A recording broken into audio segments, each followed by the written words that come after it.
ọmọ rẹ̀ náà ló tún bọ́ sí àwọn àti ọmọ rẹ̀ náà tó bọ́ sí pé monarchy ti bẹ̀rẹ̀ democratic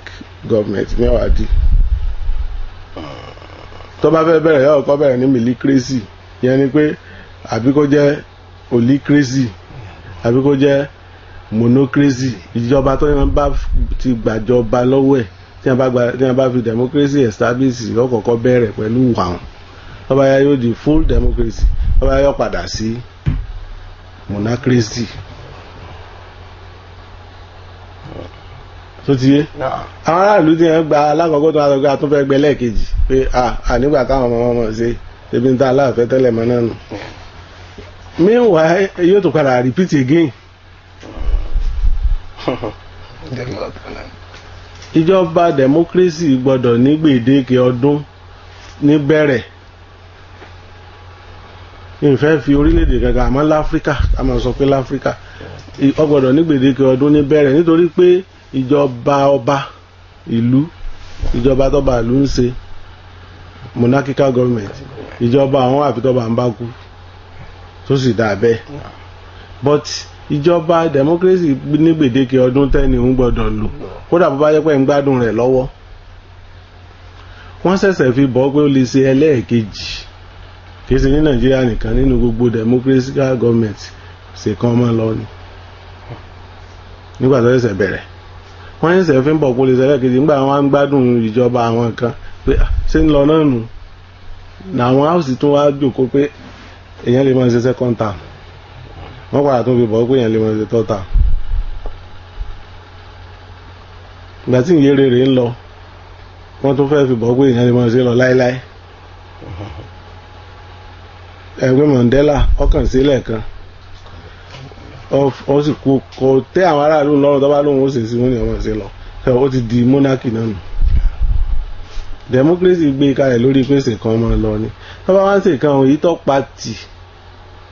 èyí tó pati pé lòun ń ṣe lọ tó sì dáa tó pẹ̀tẹ̀bó ilé kalẹ̀ tó pẹ̀tẹ̀bó ilé kalẹ̀ tó pẹ̀tẹ̀bó ilé aláàlú ò tí ì lè rí mùkúndùn rẹ̀ àbí kí n tẹ́ ń lò náà kọ́ aráàlú ò tí ì lè rí mùkúndùn rẹ̀ tó fi máa lọ wọ́n wà ní ìjọba rẹ̀ ọ̀dà meanwhile kò lè èèyàn ò lè bẹ̀rẹ̀ pé máa ṣe ọ̀nà láti ibi ìdẹ́kọ̀ kó sì parí rẹ̀ lọ́dún 4 tó ń bá wá pàtì ńgbà tó bá ẹ̀dọ́yọ̀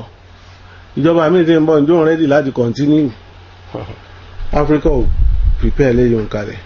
àwọn tí wọ́n gba democracy sincerely ní wọ́n gba tíra àwọn bilhak àwọn continue wọn ní sọ pé ìjọba a lókù ń bẹ ìjọba b ò ní continue àwọn tún ṣe tiwa lọ́tọ̀ ni ní wàhálà bẹ́ẹ̀ pé taláwọ̀ kò ṣiṣẹ́ kankan nítorí mọ́ ká lẹ́hún láwọn àmàlẹ́ lórí pé ìjọba a ló ṣe léyìí débí ìjọba b lọ́ba láti bí ìdé parí àmì méjèèjì gboríyìn ìbẹ̀rẹ̀ dáàrin àti àárín dé parí tí democracy kọ́kọ́ rò pa àwọn lè gbé kalẹ̀ nínú democracy concept not democracy constitution nínú concept wọn táwọn Americans ń follow till 2020 títí di 2020 títí di 2017 àwọn ń rò bẹ́ẹ̀ wọ́n bá dé di 2017 after 2017 àwọn náà ti dìre wọ́n ti bọ́ sí pé àwa náà bẹ̀rẹ̀ tiwa tuntun Republican ọmọ sí tiẹ̀ Democrat ọmọ sí tiẹ̀ níbi èyí tí Democrat bá ń bá lọ àní continue pẹ̀lú ẹ̀ èyí tí Republican bá ń bá lọ àní continue pẹ̀lú ẹ̀ rí i pé tí ó tún continue nísìnyí lọ́dọ̀ tiwọn náà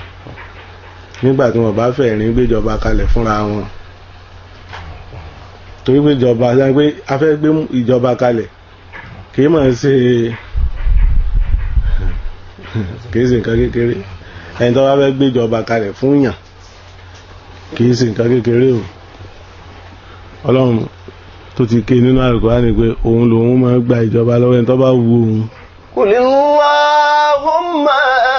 malikal mulki tutil mulka man tasha وتنزع الملك ممن تشاء وتعز من تشاء وتذل من تشاء بيدك الخير إنك على كل شيء قدير. ẹni tí wọ́n dì trump pé wọ́n rọ̀ ọ́ lóyè àti ó gbéjọba kalẹ̀ ebó lọ́yàtọ̀ nǹkan kan náà lọ́tẹ̀lẹ̀ sáà méjèèjì. owó tó ti ń bá a lọ ó ti ń lọ ọ́fíìsì ó ti ní gbogbo àwọn nǹkan tó fẹ́ ṣe kódà tó bá jẹ́ pé ó ti ń wò nínú tájẹ́tì ẹ pé mo ti fẹ́ ṣe báyìí wọ́n wá ní kó gbéjọba kalẹ̀ tó bá rántí ọ̀kan tó ti parí tó jẹ́ pé wọ́n lówù kọ́ parí rẹ̀ ó bù ẹkún. tó bá rántí kí ni wọ́n máa sọ nígbà wọn bá fìjọba yìí lẹ̀ nígbà tí n ti ṣe báyìí tó sì jẹ́ pé mo ti ṣe débi báyìí wọ́n kàn rárá parí àwọn wà lóun ló ṣe nígbà mo ti ṣe débi báyìí wọ́n kàn rárá parí àwọn wà lóun ló ṣe yóò àgboríyìn mi yóò gba omi lójú yàn. àwọn aráàlú ọmọ bẹ́ẹ̀ kàn ní ó kú kọ́sá máa lọ bá a ti ń pariwo fún ní rẹ́sílà tí wọ́n ń nà tí wọ́n ń lẹ̀ mọ́lẹ̀ pé ọ̀yá gba èdúmọ́kùn òun ò rí báwọn ó rí bí ìyà bẹ́ẹ̀ náà lórí fẹ́ni tó fẹ́ fìjọba lẹ̀ pé òun fẹ́ kú kò sí ẹnìkankan tí ó jẹ́ pé gbogbo ohun tó wá ṣe ń bẹ̀ ní òrìṣe kódà bára ló bá sọ pé ìjọba rẹ̀ ọ̀dà àwọn kankan bẹ tó náà rí ṣe tó mọ̀ pé mo rí kìíní ìṣe èyí tí ọba ti rí parí ń bẹ̀ yóò dùn ààyè tí ń bẹ́ẹ̀ bí democracy nù èmi ọ̀wá ní fẹ́ kí n mọ́ parí rẹ̀ ní wàhálà dì mọ́ ní tí ń fa òjò rò ń bí ìgbò kì í ṣe pé kówó jẹ ẹni yìí ní ọ̀wá gba oríyìn mi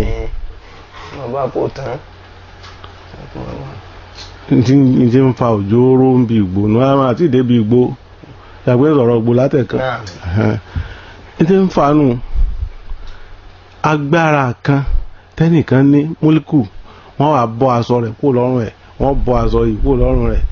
ọlọ́pàá máa lọ sọ́jà máa lọ mùpọ̀ máa lọ civil defence yóò máa lọ fìjìláńtì ń tẹ̀lé wọn yóò máa lọ. kò sí yẹ́sà wà àmọ́ àwọn tí wọ́n ń gbà lẹ́yìn wọn yìí àwọn asunkún tẹ̀lé ni tínú yìí ò sì bàjẹ́ ṣàgbé yẹn bá ń lọ nínú ìgboro ẹ̀ máa rí tí wọ́n máa sunkún tẹ̀lé wọn jẹ́ wáyò tí wọ́n máa tẹ̀léra wọn lọ títí ṣe pé báyá náà ẹni tí wọ́n ń ṣe wáyò sí tẹ̀lé ọbàjẹ́ ni wọ́n ọkọ̀ kúrò náà àwọn tí wọ́n ti ẹ̀ mọ́ kúrò dáadáa ìlànà tí wọ́n máa wọ súùtì dúdú tí wọ́n àwọ̀ fún sísàlẹ̀ wọ́n máa kúrò lẹ́yìn yàn èmi ò mú kọ́ wọn ẹ má dáa o àwọn yóò máa kúrò wọ́n wà tó ṣe báyìí sí ọ your excellence sá ọ̀tọ̀nù àwọn ń lọ́nu yóò wá kú wọ nìkan wọ́n wá gbé mọ́tò rẹ̀ wá pàdé rẹ̀ wọ́n wá jókòó lẹ́yìn bàbá wa délé ẹni tí àwọn máa ń pè tẹ́lẹ̀tẹ́lẹ̀ tí ẹni tí wọ́n máa pè ọ́ pé ẹ káàsán tó ní dá lóhùn wọ́n wá máa wà kíní dà ẹ̀ẹ̀tán náà ni wọ́n múná lọ ni iná tí wọ́n yé mú lọ tẹ́lẹ̀ ẹ̀ẹ̀tán àti bí kíní àpòsípò nù jẹ́ ẹ̀yìn bí ìgbà tí wọ́n wà nù sàárì àwọn tí ń cause the fault fún democracy ní analyse bọ̀ yìí o tí ń jẹ́ democracy nù ìjọba tẹ́ni tí ń ṣe náà mọ́ bò lòun ti ṣe tí ó sì mọ̀ bí tí wọ́n parí ẹ̀ sí kódà tí ọba constitution bá wà ṣé ẹjọ́jọ́júmọ́ ní àwọn ka constitution bíi kùránì ni dẹ́n tó bá ka constitution bíi kùránì ṣé lọ́ọ̀yà lòun láti fi interpret ẹ̀ sórí ìdí lọ láti fi interpret constitution tó bá wá fẹ́ gbé contract jáde àbá fẹ́ ṣe gbogbo nǹkan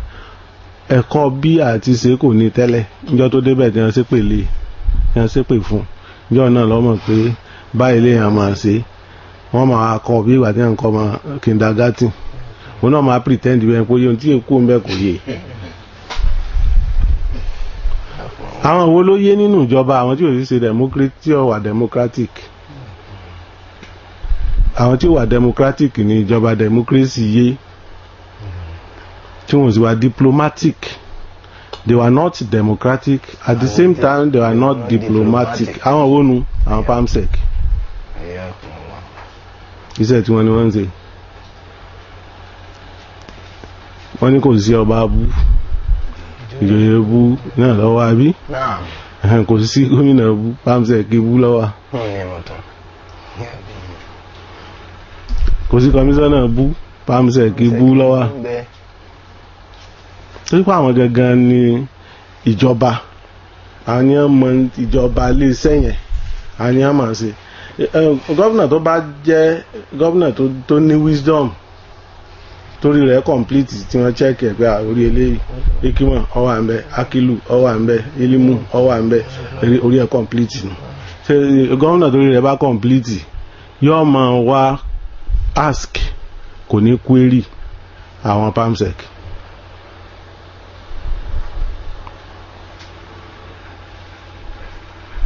Èló ni house release fún yín nípa nǹkan báyìí. Àwọn commissioner bí ó ti undiplomatic one ni wọ́n undemocratic one ni wọ́n àwọn commissioner ẹ̀bí lọ́wọ́ commissioner tí ọmọ kankan tí wọ́n ti yàn láàrin tí wọ́n lè kú láàrin commissioner náà bá bẹ́ gómìnà wa máa fèsì commissioner kò ní fèsì PAMSEC. Àwọn fọ́ọ̀tì tó wà ń bí democracy tí ó bá involve undemocratic government, democratic governance in undemocratic government. Tẹ́ bá tún fẹ́ gbàlàyé yìí ó tún pọ̀. Ìjọba tí ó gba èèyàn síṣẹ́ òun ló gba èèyàn 500 síṣẹ́. Ìjọba tó gbà yàn síṣẹ́ yìí tó gba èèyàn 500 síṣẹ́ yìí kò béèrè iṣẹ́ wò lọ́wọ́ à ń lẹ̀ ká tó gbà wọ́n o. Kọmíṣánná ni wọ́n wá lọ kó wọn fún pé kó wọn síbi iṣẹ́. Wọ́n wá kó wọn síbi iṣẹ́ tán kí ni wọ́n mọ̀ sí PAMSEC onímọ̀ kò ní fún wọn kò sì ní wà definite ẹ̀yẹ jòkó sọ́fíìsì ẹ̀yẹ jòkó sọ́fíìsì level 7 ní level 3 ní wọ́n kàn máa rán wọn ní tó bá wù. Democratic governance in undemocratic government. A good democratic government which supposed not to be náà ni government tó jẹ́ pé ministry lọ ask fáwọn èèyàn kó tó gbà wọ́n síṣẹ́ nítorí jẹ́ pé wọ́n fi ń gbà yẹn síṣẹ́ democracy àwọn tí wọ́n máa sọ pé wọ́n ń ṣèjọba kò síṣẹ́ ni pé ìjọba náà make alternative job kì í ṣe pé lọ́rùn ministry wọ́n máa kówó àwọn èèyàn sí. Alternative job ní títà ńlá yìí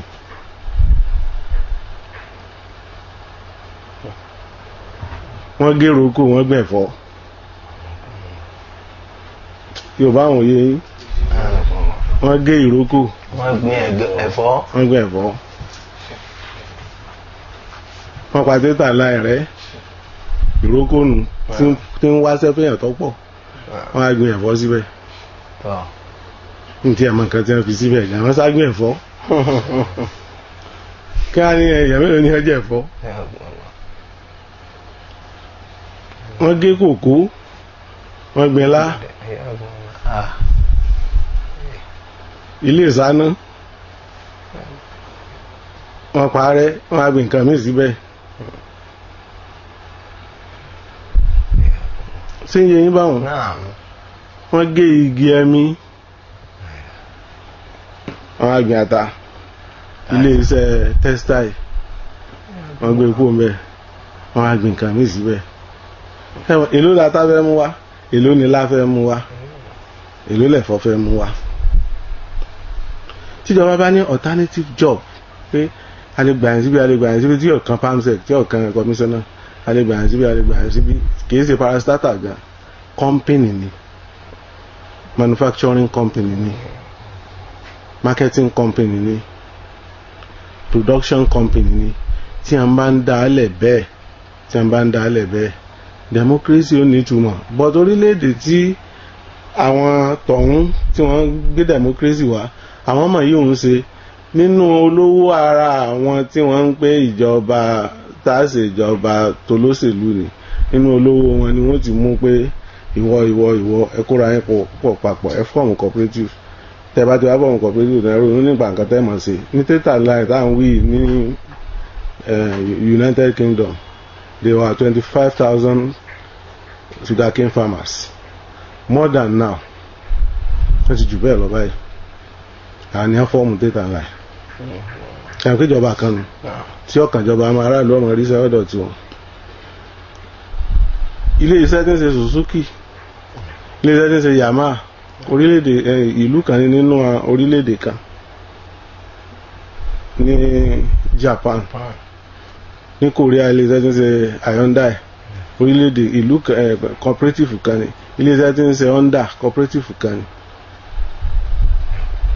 ilé iṣẹ́ Opel cooperative kan ní àwọn Ford cooperative kan ní wọ́n tó jẹ́ pé àwọn ń gbàyàn síṣẹ́ gọ́ọ̀mẹ̀ntì wa ń kọ̀ǹtró àwọn ń kọ̀ǹtró aráàlú àwọn ò ní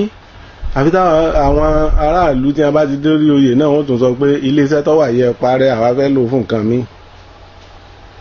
kó lè di personal property tẹnìkan bí wọ́n ti ń ṣe bọ̀ láti bẹ̀rẹ̀ ẹnu kí ṣe pé nísìn ni àpọ̀ là ń ti ń pọ̀ táwọn á mọ̀ ni torí pé nígbà náà iléeṣẹ́ ń pọ̀ jù wá lọ nísìn àti pọ̀ jù iléeṣẹ́ lọ àwọn èyí tó wá kù fún wa táwọn gan lò wọ́n tó wá ń bẹ̀rù kò wọ́n ń gbẹ̀fọ́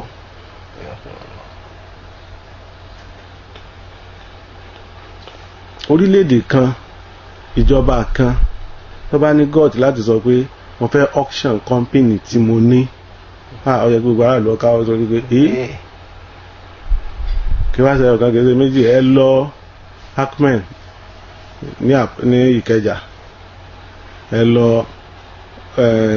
Agìdìngbì ní Ìkẹjà kẹwò báwọn iléeṣẹ́ tí àwọn ìrókò tí ń wú táwọn àtàwọn ń hù wọn àwọ iléeṣẹ́ mi wọn àfi kó tẹ́lì wọn àwọ iléeṣẹ́ mi wọn wà òkè èèyàn mélòó wọn fẹ́ gbà sáwọn eléyìí ibi tẹ́ ti máa gbowó wọn wò wọn wà sọ ibi tí wọ́n ti máa mú owó wa wọ́n pa ibi tí wọ́n ti máa gbowó tó yẹ àwọn èèyàn ti máa gbowó iye àwọn tí ń gbowó ń pọ̀jà àwọn tí yóò mú owó wa lọ lítà wọn àsọ ibi táwọn ti máa mú owó wa wọ́n á máa kó owó fún èèyàn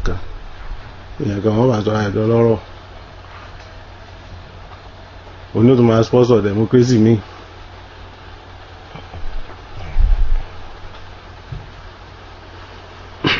àwọn ìṣesí democracy ni ìjọba tó yẹ pé ọlọ́ọ̀ni ọ̀sánú ìjọba àwọn tó bá débẹ̀ ni kìí ṣe pé ìjọba dáadáa kan wà nù democracy àyùní sí ni ká máa gbé àwọn ìjọba o ká bẹ̀rẹ̀ láti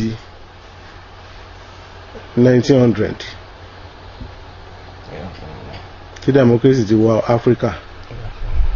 ká wá bẹ̀rẹ̀ rẹ̀ wá 2020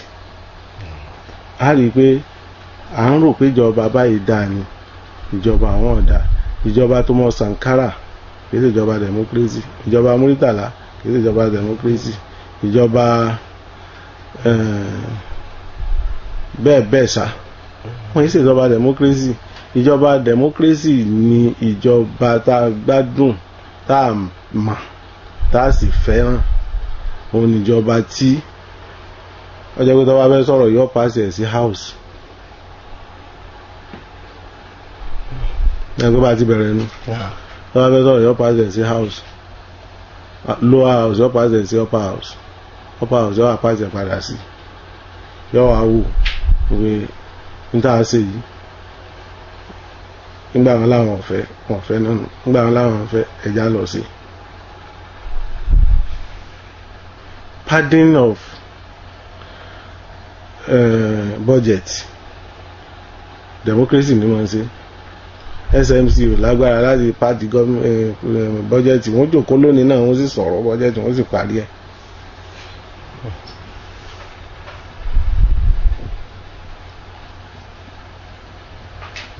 kí ló sì fa padding ni pé àwọn tẹ́lẹ̀fẹ́sẹ̀ yìí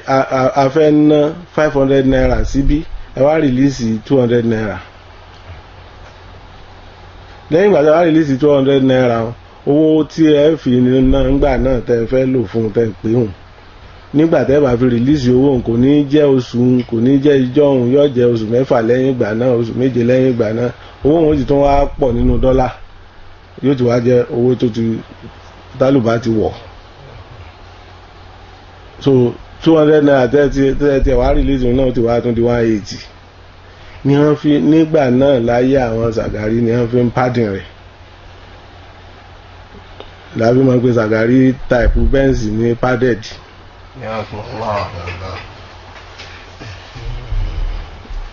ló ti yé níta lẹ̀mọ́ lẹ́gbẹ̀ẹ́ ní jẹ́ padded èyí táwọn house náà lẹ̀mọ́ ní jẹ́ padded pé nígbà tí ìjọba ti sọ pé èyí táwọn fẹ́ nì àwọn tí wọ́n wá rí pé wọn ò lè tó ní mínísítì tí wọ́n wà lọ sáàdì àwọn house pé ẹ̀dàkùn bá fi báyìí kùn tí wọ́n ń pè ní padded nìyẹn is offence lọ́dọ̀ tiwa it's not offence lọ́dọ̀ tàwọn tí wọ́n béèrè fún àánú lọ́dọ̀ àwọn house pé ìjọba àpapọ̀ kọ̀ láti gbọ́ntà wí ẹ̀yin ilẹ̀ aráàlú mọ̀ ẹ̀dàkùn gbọ́ntà wí àwọn ìjọba àpapọ̀ wà take care as an offence wípé àwọn house lọ́dọ̀ fowó kún ẹ̀ ń pè ń pardon wọ́n sì picture rẹ̀ báwa pé kódà náà that is democracy. àwọn bọ́ sínú ìjọba àwọn Áfíríkà níbẹ̀rù Ọlọ́run ibi tí Islam ti wọnú ẹ̀yìn explanation tẹ́mi ń ṣe òní ń ṣe kó lè yé wa ní kí ṣe kọ̀ọ̀kan Islam èyí tó kan Islam gangan ni pé ká ṣe é pẹ̀lú bẹ̀rù Ọlọ́run àkútì níjọba mi ju democracy náà lọ a wá ṣe pẹ̀lú bẹ̀rù Ọlọ́run bó láti ṣe democracy pẹ̀lú bẹ̀rù Ọlọ́run democracy ò sí nínú Islam kò sí tí ń jẹ́ democracy nínú Islam ọwọ́ ti dé Sharia ló wà nínú Islam a sì rí ṣe democracy lọ́wọ́ wà àfi káwọn mùsùlùmí tí wọ́n wà nínú democratic government yẹn kí wọ́n bẹ̀rù Ọlọ́run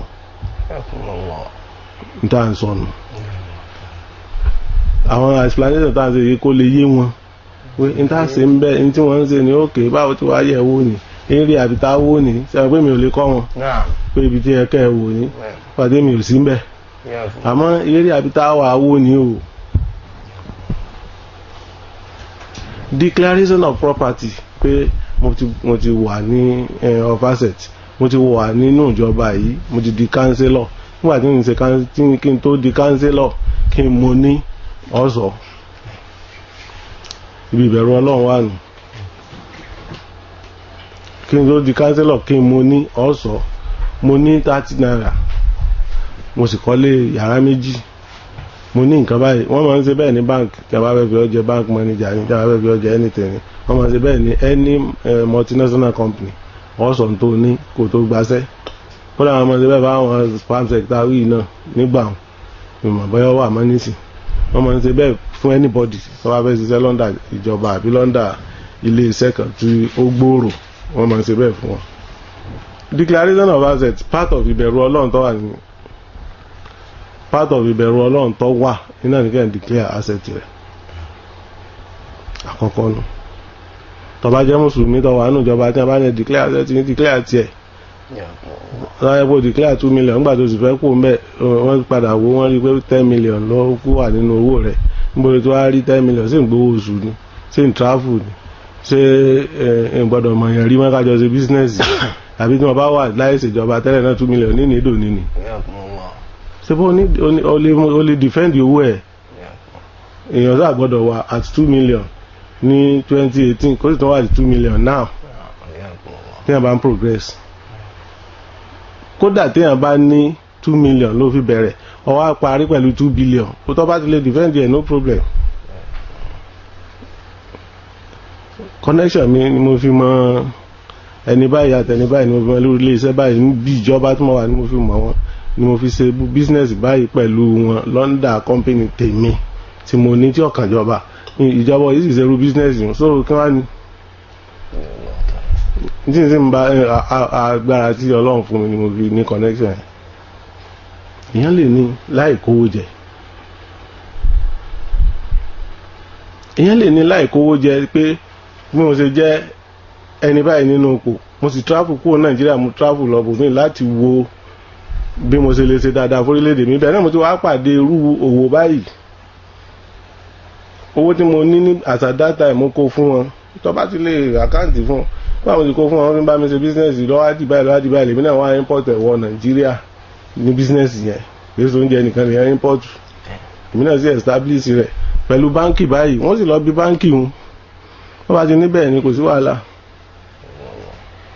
kì í ṣe gbogbo ìjọba ní kówó jẹ o kì í ṣe gbogbo ìjọba mi ò mọ method of kówó jẹ àti ìdébẹ̀ ìsì ní débẹ̀ ṣe ti yé bá ń ṣe consultants ìmọ̀ method of kówó jẹ method of pé declare access rẹ pẹ̀lú bẹ̀rù Ọlọ́run grow with it ara ìbẹ̀rù Ọlọ́run nínú democracy nù nínú democracy ó ní manifesto tó fi wọlé pátì tí ò ní manifesto ọmọ wulẹ̀ lọ join rẹ̀ pátì tó yẹ pé èèyàn ní manifesto rẹ̀ godfather ní manifesto pátì pé àwọn ni wọ́n yẹ̀yàn àwọn náà wọ́n sì kí láàmọ̀ ṣe sà ẹ̀yẹ sáwọlé náà àmọ̀ sọ fún yín wọ́n join pátì pátì kọ̀ọ̀kan ó ní manifesto a party supposed to have its own manifesto kí la fẹ́ ṣe Democrat ní manifesto tí wọ́n pé bá ti máa ṣe ni Republican ní manifesto tí wọ́n the Democrat is internal is external Democrat is internal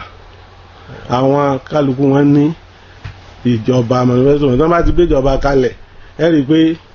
orílẹ̀-èdè tí àwọn Democrat àwọn America ó ti grow outside nígbà wọn ti gbéjọba wọn àgbéjọba fẹ́ni tí ó tún ilé ṣe lẹ́yìn kan bá tún ta sí wọ́n tún gbé fẹ́nìkan tí ó tún lé sí báwọn ṣe ń grow nù but party yàn ní ọmọ pé manifesto pé àtàbà ti gbà fún ẹni báyìí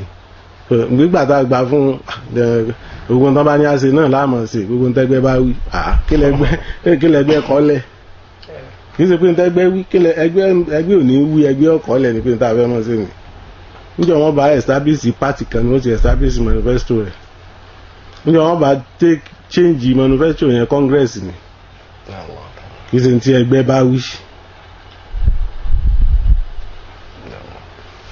níta fẹ́ ni ilé ìwé ẹ̀kọ́ ọ̀fẹ́ àwọn ọmọ tó gbá bọ́ọ̀lù ọgbọ́n ọmọ jẹun kíláàsì tá a bá ti wọlé inú mi dùn á dìbò fẹ́ràn ẹni tó mọ̀ fún yàn lóúnjẹ ọ̀fẹ́ a rí igi tó wù láàrin rélùwé line pé rélùwé ọmọ ṣiṣẹ́ inú mi dùn pé góòlù tiẹ̀ eldop ó dínkù nínú ìgboro àdìbò fẹ́ni títí ní ọmọ ṣiṣẹ́ a rí ẹni tó kó bàtà kalẹ̀ pé òun mọ̀ wọ bàtà lọ́kọ̀ọ̀kan gbogbo aláni bàtà lẹ́sẹ̀ gbogbo aláni sì dìbò fún inú wa dùn nù so a gbọ́dọ̀ mọ̀ kí ni pátì tó fẹ́ ràn mí ń fẹ́ ràn mí kí ló fẹ́ bẹ̀ mí as at that 1999 àbí year 2000 or thereabout ni ó di pé kí Kwara State, Lagos State, Ọ̀yọ́ State, Ọ̀ṣun State of different party governors wọ́n wá sọ pé àwọn fẹ́ ní union wọ́n ń pè ní party forum governors forum èmi tí mo dìbò ní Kwara ẹni tí mo dìbò fún ọ̀sán tó ń ṣe àwọn tí wọ́n dìbò ní Akwa Ibom àwọn tí wọ́n dìbò fún ọ̀sán tí wọ́n ṣe àwọn ẹ̀jọ́ ń ṣe forum lórí kíni tí wọ́n fẹ́ change ní tèmi sọ ni ẹgbẹ́ ti tún change ẹ̀kọ́ ní democracy kí ni a sọ dì confessionalism government ìjọba táwọn jíròrò lẹ́yìn ìgbà táwọn ti sọ táwọn faraàlú tán ẹ̀pà àwọn èyí òǹtì àwọn ní nepotism ìjọba ẹ̀pà àwọn aráàlú tí táwọn fẹ́ ṣe láṣẹ.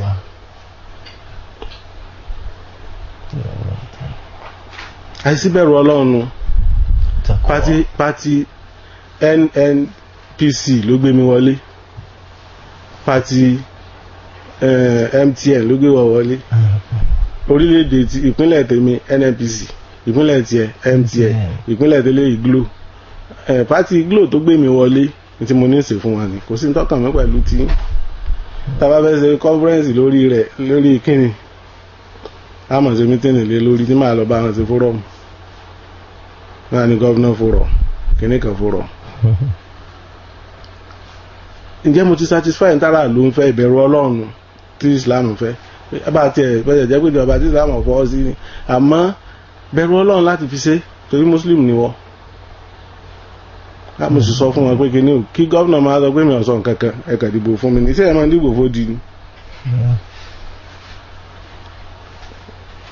What you say in the campaign is not what nǹkan tí democracy accept nǹkan tó ẹ̀kọ́ kalẹ̀ pé ẹgbẹ́ yín ó sì nílùú yìí náà ni nǹkan tí democracy accept kí wọ́n wá lẹ́gbẹ́ yín kọ́ kalẹ̀ none kí lẹ́gbẹ́ ti tàwọn eléyìí náà kọ́ kalẹ̀ none tí ẹni báyìí bá wí àbí ní tèmi náà lẹ́rẹ̀ sáàjẹ́ ń débẹ̀ náà ibi tí democracy ti ń bàjẹ́ nù. Lẹ́yìn náà lọ́wọ́ ku tawakol ìyáyọ ọkàn èló ní ń rí kí n tó di president èló ní ń rí kí n tó di governor èló ní ń rí kí n tó di local government chairman. Nígbà tí mo bá wá di tán iye tí ń rí òun ṣe kò ní rí mọ́ ni ṣé wọ́n rí mọ́ ni ebi iṣẹ́ wọn ń lọ nàìjíríà ń gbà rí gbogbo nǹkan wọn ti ń lọ owó oṣù tó wá gbà any of these things tí mo kà kalẹ̀ ó tún wá jẹ́ kó já lékún àbí fún additional fún owó rẹ̀ yáyọ ọkàn lórí ẹ̀ yáyọ ọkàn lórí ẹ̀ o lè fẹ́ ní irú ilé tí gómìnà ní nígbà tó jẹ́ pé chairman ni wọ́n o lè fẹ́ ní irú ilé tí chairman nígbà tó jẹ́ pé local government ni wọ́n o sì lè fẹ́ ní irú ilé tí president nígbà tó sì jẹ́ pé gómìnà ni wọ́n owó oṣù yín yàtọ̀ síra wọn bí tí èyí yàtọ̀ síra wọn tẹ́ bá travel àwọn ọ̀nà àgbàrí kọ̀ọ̀kan ọjà àlàlì wà tí kálukú àwọn tí wọ́n wà lórí ipò máa ń rí ó yàtọ̀ síra wọn. Tawakul yẹn làwọn èèyàn wá nímọ̀ BM bulletproof ní president ìlú èmi náà rà rú ẹ̀ gọ́vnà ṣe allocation ti ẹni tí ẹ̀ allocation gbogbo Nàìjíríà 36 president yìí ní í ṣe tó mí pé yóò lówó 36 state lọ́wọ́ nínú owó 36 yóò lówó ju owó 36 state lọ́dún rẹ̀ ní ti yọ ti 36 state so ẹ̀ lè fira 36 state kẹ́kẹ́ tó wá pẹ́rùn ún fún kò lè wá sọ pé ní tí president bá ní lòun ò ní tẹ́ bá ara sọ̀kan lọ́rùn president ẹ̀rí lọ́rùn gọ́vnà.